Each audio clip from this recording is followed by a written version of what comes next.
Hello, எல்லாரும் எப்படி இருக்கீங்க? நான் சூப்பரா இருக்கேன். நீங்களும் சூப்பரா இருப்பீங்கன்னு நினைக்கிறேன்.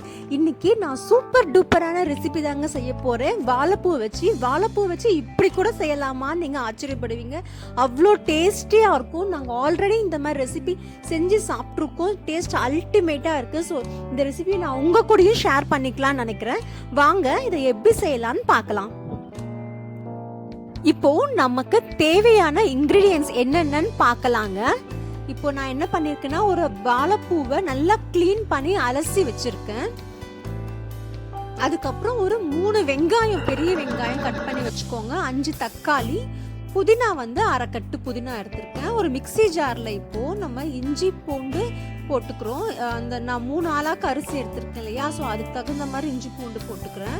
அரை துண்டு இஞ்சி போட்டுக்கிறேன். ஒரு முழு பூண்டு எடுத்துக்கிட்டேன். அது தோல் சீவி வச்சிருக்கேன். இது கூட நான் என்ன ஆட் பண்ண போறேன்னா, பட்டை ஆட் பண்ணிக்க போறேன். அதுக்கப்புறம் கிராம்பு ஒரு 3 கிராம்பு ஆட் பண்ண போறேன். அதுக்கப்புறம் ஏலக்காய் 3 ஏலக்காய் ஆட் பண்ண போறேன். நான் இதுல கரம் மசாலா ஃப்ளேவர் ரொம்ப கம்மியாக தாங்க போட போறேன். ஏன்னா எல்லாருமே சாப்பிடணும். வயசானவங்களும் அல்சர் பிரச்சனை இருக்கிறவங்க எல்லாருமே சாப்பிடணுன்றதுக்காக சாப்பிட்றேன். ஏன்னா வாழைப்பூ வயிற்று புண்ணு ஆறுறதுக்கு ரொம்ப நல்லது. ஸோ அதுக்கு தகுந்த மாதிரி நான் செய்கிறேன். உங்களுக்கு இன்னும் ஃப்ளேவர் அதிகமாக வேணும்னா நீங்கள் கரம் மசாலா பவுடர் கூட ஆட் பண்ணிக்கலாம். நான் பச்சை மிளகாய் இதில் ஆட் பண்ணலைங்க. உங்களுக்கு பச்சை மிளகாய் வேணும்னா வெங்காயம் வதங்கும் போது அதுலேயும் பச்சை மிளகாய் போட்டு வதக்கிக்கலாம். வாங்க இது இப்படி பண்ண போகிறேன்னா பார்க்கலாம். இப்போ நான் 3 டம்ளர் தண்ணி, 3 டம்ளர் ஆலாக்கில் அரிசி போட்டு தண்ணி போட்டு கழுவி நல்லா ஊற வச்சுருக்கேன். இப்போ ஒரு பேனில் நம்ம ஆயில் ஊற்றிக்கிறோம். Cooking oil, any cooking oil use பண்ணிக்கலாம். நான் சன்ஃப்ளவர் ஆயில் யூஸ் பண்ணியிருக்கேன். இந்த ஆயில் நல்லா சூடான அப்புறம் நம்ம என்ன பண்ணுறோம், நறுக்கி வச்ச வெங்காயத்தை போட்டு நல்லா ஃப்ரை பண்ணி எடுத்துக்க போகிறோம்.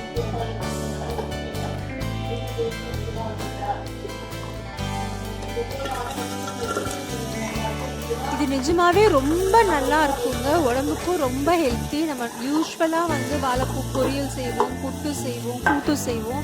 அதை விட இப்படி செஞ்சு பாருங்க. வாழைப்பூவில் ரொம்ப டேஸ்ட்டாக இருக்கும். ஆக்சுவலி எங்களுக்கு சாப்பிடும்போது வாழைப்பூவை நாங்கள் முழுசாக போட்டு சாப்பிடும்போது எனக்கு மட்டன் சாப்பிட்ற ஃபீல் இருந்துச்சு. உங்களுக்கு எப்படி இருக்குன்னு தெரியல. நான் நீங்கள் செஞ்சு பாருங்கள், உங்களுக்கும் அதே ஃபீல் தான் இருக்கும்னு நினைக்கிறேன். இப்போ பாருங்க, வெங்காயம் நல்லா வதங்கிடுச்சு. நம்ம அரைச்சி வச்சிருக்கோம் இல்லையா இஞ்சி பூண்டு பேஸ்ட், அதையும் போட்டு பச்சை வாசனை போற மாதிரி நல்லா வதக்கிக்க போறோம்.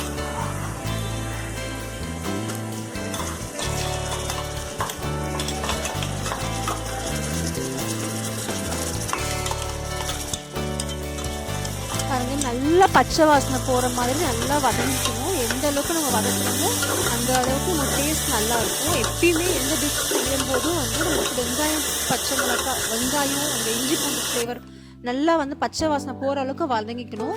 இப்போ நான் என்ன பண்ண போகிறேன், ஒரு 6 தக்காளி எடுத்துருக்கேன் இல்லையா, நாட்டு தக்காளி, அதை போட்டு நல்லா மேஷ் ஆகுற மாதிரி நல்லா வதக்கிக்க போகிறேன்.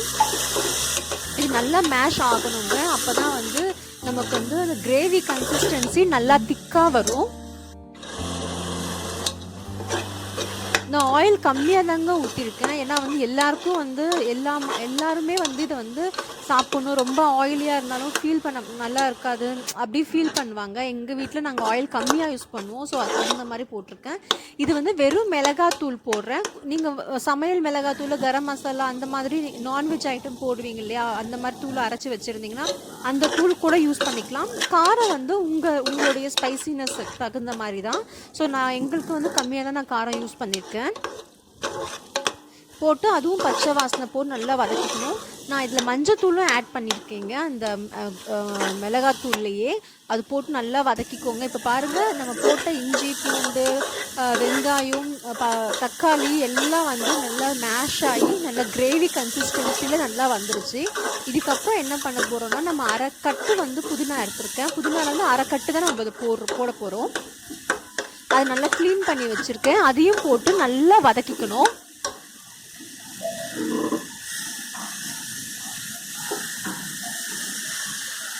புதினாங்க நல்ல ஃப்ளேவரு இந்த ரைஸுக்கு.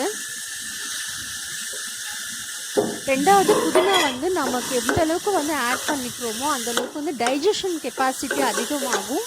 2வது பசங்க சாப்பிட மாட்டேன்னு நமக்கு பசிக்கல அந்த மாதிரி ஒரு ஃபீல் இருக்கும்போது தான் என்ன பண்ணலான்னா வந்து புதினாவை வந்து நம்ம லெமன் ஜூஸோட செஞ்சு சாப்பிடும்போது வந்து நமக்கு நல்ல பசி எடுக்கும். இப்போ பாருங்கள் நான் முழுசாக வந்து வாழைப்பூவை வந்து போட்டிருக்கேன்.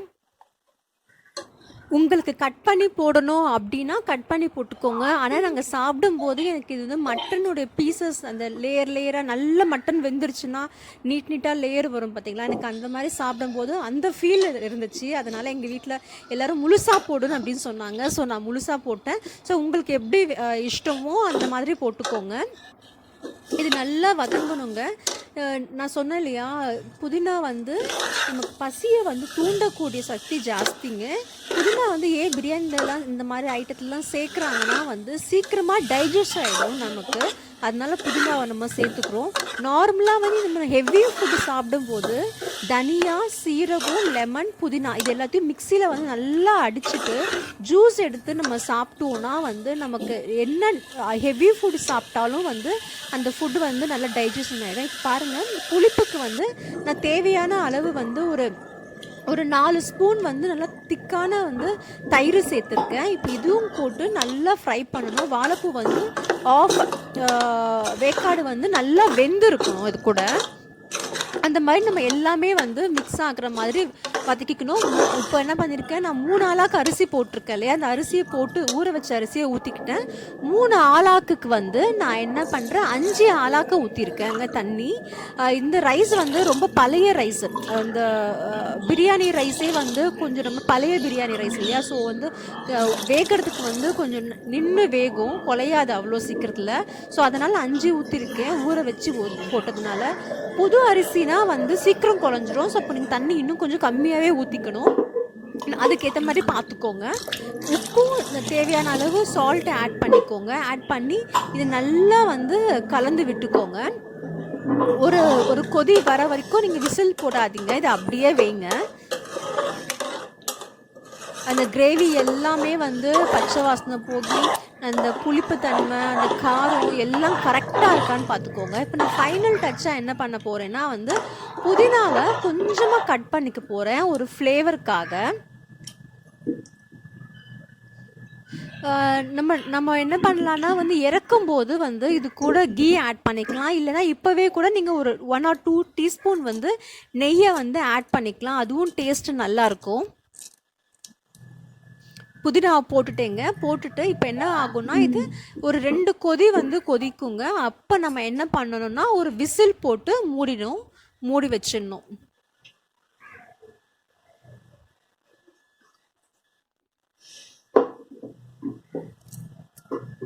அழகாக சூப்பராக இருக்குது பாருங்கள் இந்த பிரியாணி. இப்படி பிரியாணி கண்டிப்பாக நீங்கள் எல்லாருமே ட்ரை பண்ணுங்கள். ட்ரை பண்ணி எப்படி இருக்குன்னு எனக்கு கமெண்ட்டில் சொல்லுங்கள். அவ்வளோ சூப்பராக இருக்கும். நாங்கள் எல்லோரும் சாப்பிட்ருக்கோம்.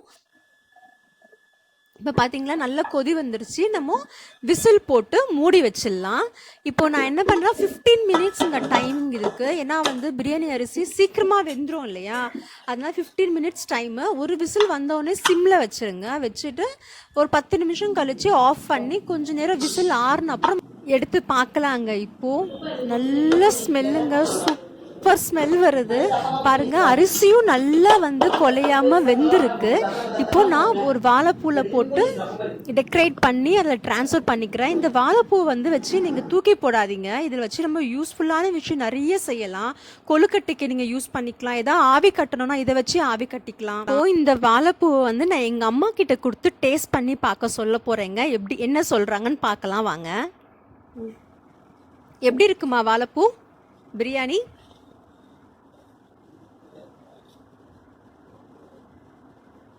பாருங்கப்பா, வாழைப்பூ பிரியாணி ரெடி ஆகி போச்சு. நான் சாப்பிட்டு பார்த்து எப்படி இருக்குதுன்னு சொல்கிறேன்ப்பா.